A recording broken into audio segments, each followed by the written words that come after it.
Hello friends, welcome to Banu's kitchen recipes.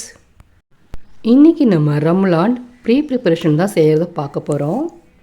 இந்த ரம்லான் மாதத்தில் இது போல் நீங்கள் சிறிய முன்னேற்பாடு செஞ்சு வச்சிட்டிங்கன்னா உங்களுக்கு எல்லா வேலையும் சீக்கிரம் முடிஞ்சிடும். நம்ம சேனலை சப்ஸ்கிரைப் பண்ணாதவங்க மறக்காமல் சப்ஸ்கிரைப் பண்ணிக்கோங்க. வாங்க ரம்லான் ப்ரிப்பரேஷன் செய்கிறத பார்க்கலாம். அகரகர் எடுத்துக்கோங்க, அதாவது கடல் பாசி. இது நீங்கள் எப்பயும் போல் வேக வச்சிங்கன்னா ரொம்ப நேரம் வேக வைப்பீங்க, உங்கள் டைம் தான் வேஸ்ட் ஆகும். எப்பயும் போல் பேக்கெட்டை பிரிச்சுட்டு குட்டி குட்டியாக கட் பண்ணிக்கோங்க. கட் பண்ணி மிக்ஸி ஜாரில் ஆட் பண்ணிக்கோங்க. மிக்ஸி ஜாரில் ஆட் பண்ணி ஃபைன் பவுடரை அரைச்சிக்கோங்க. இந்த டிப்ஸ் உங்களுக்கு ரொம்ப யூஸ்ஃபுல்லாக இருக்கும். ரொம்ப நேரம் வேக வைக்க தேவையில்லை, உடனே வெந்துடும் உங்களுக்கு இந்த கடல் பாசி. கண்டெய்னரில் ஸ்டோர் பண்ணி வச்சுக்கோங்க. 1 மாதம் ஆனாலும் வீணாக போகாது. இந்த ரம்லானில் இந்த கடல் பாசியை நிச்சயமாக சாப்பிடுங்க. இந்த வெயில் காலத்துக்கு சூடெல்லாம் தணிந்து வயிறு ரொம்ப குளுமையாக இருக்கும். பாதாம் பீஸை எப்பயுமே நீங்கள் காலையில் ஊற வச்சுருவீங்க இஃப்தருக்கு. நோம்பு நாள் இதெல்லாம் உங்களுக்கு சரி வராது. அதனால் இந்த பாதாம் பீஸனை மிக்ஸி ஜாருக்கு மாற்றி ஃபைன் பவுடரை அரைச்சி வச்சுக்கோங்க. அரைச்சிட்டு இதுவும் கண்டெய்னரில் மாற்றிக்கோங்க. இஃப்தருக்கு சர்பத் செய்கிறதுக்கு 1 மணி நேரத்துக்கு முதல்ல இந்த பவுடரை தண்ணியில் ஊற வச்சுருங்க. இந்த டிப்ஸ் உங்களுக்கு ரொம்ப யூஸ்ஃபுல்லாக இருக்கும், ட்ரை பண்ணி பாருங்கள். இந்த ரம்லான் மாதத்தில் நம்மளுக்கு இஞ்சி பூண்டு உரிக்க டைம் இருக்காது, அதனால் இந்த டிப்ஸை ட்ரை பண்ணி பாருங்கள். இஞ்சி பூண்டு பேஸ்ட் அரைச்சி வச்சுக்கோங்க, உங்களுக்கு ரொம்ப யூஸ்ஃபுல்லாக இருக்கும். 1 மாதம் ஆனாலும் கெட்டு போகாது, உங்களுக்கு சீக்கிரம் வேலை முடியும் இந்த நோம்பு நாளில். இதுக்கு நீங்கள் 1 கப் பூண்டு எடுத்துக்கோங்க. எந்த கப்பில் பூண்டு எடுத்தீங்களோ அதே கப்பில் இஞ்சியும் எடுத்துக்கோங்க. மிக்சியில் ஆட் பண்ணி கொஞ்சம் கூட தண்ணி இல்லாமல் ஃபைன் பேஸ்ட்டை அரைச்சிக்கோங்க. மஞ்சள் பொடி 1/4 ஸ்பூன் ஆட் பண்ணிக்கோங்க. உப்பு 1/2 டீஸ்பூன் ஆட் பண்ணிக்கோங்க. மிக்ஸ் பண்ணிவிட்டு ஒரு கண்டெய்னரில் போட்டு வச்சுக்கோங்க. உங்களுக்கு 1 மாதம் ஆனாலும் வீணாகாது. பிரியாணி, கறி குழம்பு, சிக்கன் ஃப்ரை எல்லா வகையான நான்வெஜ் ரெசிபிக்கும் இந்த இஞ்சி பூண்டு பேஸ்ட் உங்களுக்கு ரொம்ப யூஸ்ஃபுல்லாக இருக்கும். அடுத்தது நம்ம பிரெட் க்ரம்ஸ் செய்கிறத பார்க்க போகிறோம்.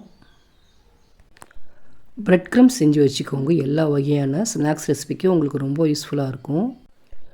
மிக்ஸி ஜாரில் தேவையான அளவு ப்ரெட்டை சின்ன சின்னதாக பிச்சு போட்டுடுங்க. பிச்சு போட்டுட்டு பல்ஸ் மோடில் ஓட்டி வச்சுக்கோங்க. இதை மாதிரி ஓட்டிக்கிட்டு நீங்கள் 2 நாள் யூஸ் பண்ணுறீங்கன்னா நீங்கள் அப்படியே யூஸ் பண்ணலாம். பிரெட் க்ரம்ஸை பேனில் ஆட் பண்ணிக்கோங்க. ட்ரை ரோஸ்ட் பண்ணுங்கள். கிறிஸ்பியாக ஆற வரைக்கும் நல்லா ட்ரை ரோஸ்ட் பண்ணுங்கள். ட்ரை ரோஸ்ட் பண்ணிவிட்டு ஒரு பிளேட்டுக்கு மாற்றிக்கோங்க. இப்போ பாருங்கள், நல்லா கிறிஸ்பியாக இருக்குது. இந்த மாதிரி கோல்டன் கலரில் ஃப்ரை பண்ணிவிடுங்க. இப்போ ஆற வச்சு ஒரு கண்டெய்னரில் போட்டு வச்சுக்கோங்க. எல்லா வகையான ஸ்நாக்ஸ் ரெசிபிக்கு நீங்கள் இதை யூஸ் பண்ணலாம். 1 மாதம் ஆனாலும் வீணாக போகாது இந்த பிரெட் க்ரம்ஸு.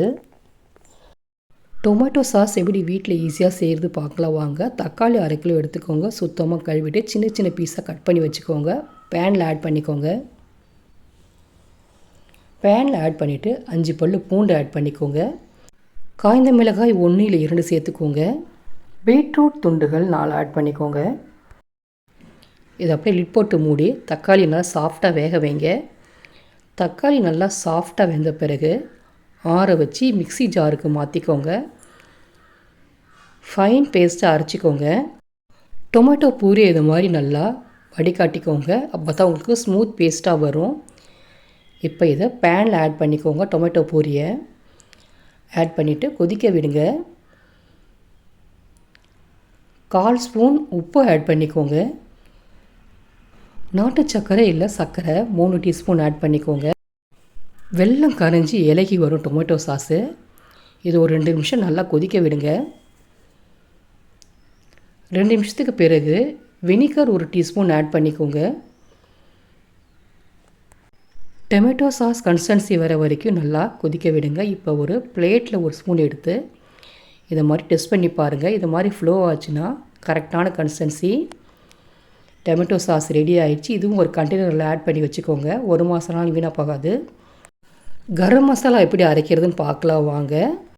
இந்த பவுடரை நீங்கள் அரைச்சி வச்சிட்டிங்கன்னா எல்லா வகையான நான்வெஜ்ஜுக்கும் ரொம்ப யூஸ்ஃபுல்லாகவும் 6 மாதம் நாளும் வீணாக போகாது. பேனில் 1/2 கப் ஏலக்காய் ஆட் பண்ணிக்கோங்க.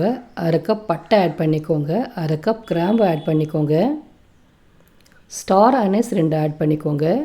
3 பிரிஞ்சி இலை ஆட் பண்ணிக்கோங்க. பிரிஞ்சி இலையை கட் பண்ணி ஆட் பண்ணிக்கோங்க. லோ ஃப்ளேமில் அரோமா வர வரைக்கும் லைட்டாக ட்ரை ரோஸ்ட் பண்ணால் போதும். ட்ரை ரோஸ்ட் பண்ண பிறகு ஒரு பிளேட்டுக்கு மாற்றிக்கோங்க.